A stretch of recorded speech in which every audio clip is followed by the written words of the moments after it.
What is hospice today?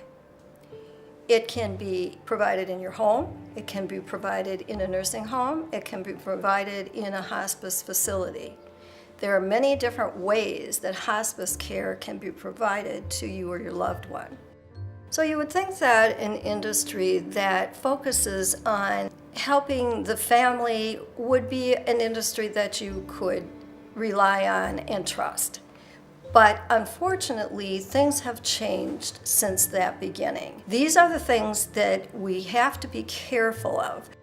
Is the hospice nonprofit or for-profit? Most hospices caught for insurance fraud are for-profit hospices. Find out if they've ever been convicted of fraud, which means that they were charging for services that they did not provide. This not only is fraudulent, of course, but this means that your loved one is not getting any of those services. And also, many for-profits are governed by shareholders concerned about returns on their investments. As a result, money is often allocated away from the patient to increase profit.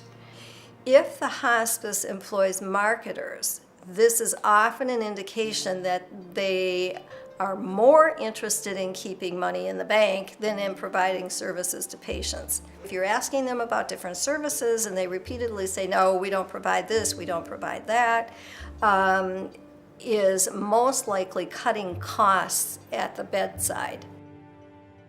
Another question you'll want to ask is what type of services are provided? How often will each of these services be provided? Get these details in writing. Will these services be provided by the same individual throughout the course of your care?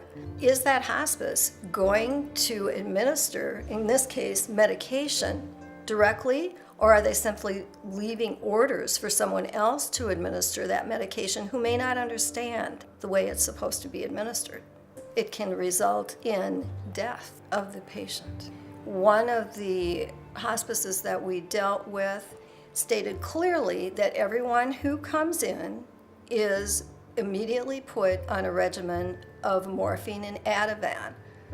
Everyone, regardless of the situation. Be very careful of this. You want your loved one to be treated for whatever he or she is suffering from, not terminally sedated, not having their food and water removed, at which point they will die of dehydration and starvation rather than the disease or the illness that they were being treated for.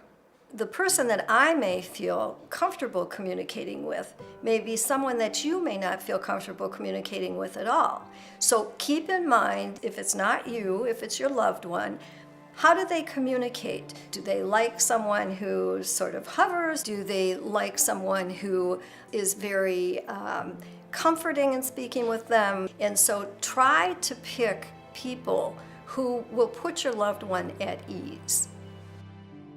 One of the most common calls that we receive at Human Life Alliance are from people whose loved one has gone into hospice. They have been diagnosed with perhaps up to 6 months to live. They are alert, they are communicative, they are able to eat and drink, feed themselves, and within 24 hours, all of this is gone. They are comatose, they are not responding, they are not communicating, and food and water has been removed. Why would this happen? The thing to remember is that with Medicare, in the last 7 days of a person's life, that rate of pay increases. It's far more profitable for the hospice, and it frees their staff. There's far less care for the patient. They profit both ways. When death is imminent, and we're talking about hours or days, not weeks or months, there are times where a person needs to have their medication increased in order to control that pain. That's not done to hasten death. In this case, there truly is a need for higher doses of medication to keep that person comfortable. So one of the most important things I can say to you is be there whenever you can. You need to observe the care. You need to ask questions. It's just human nature that staff will typically treat your loved one differently if they know the family is very involved.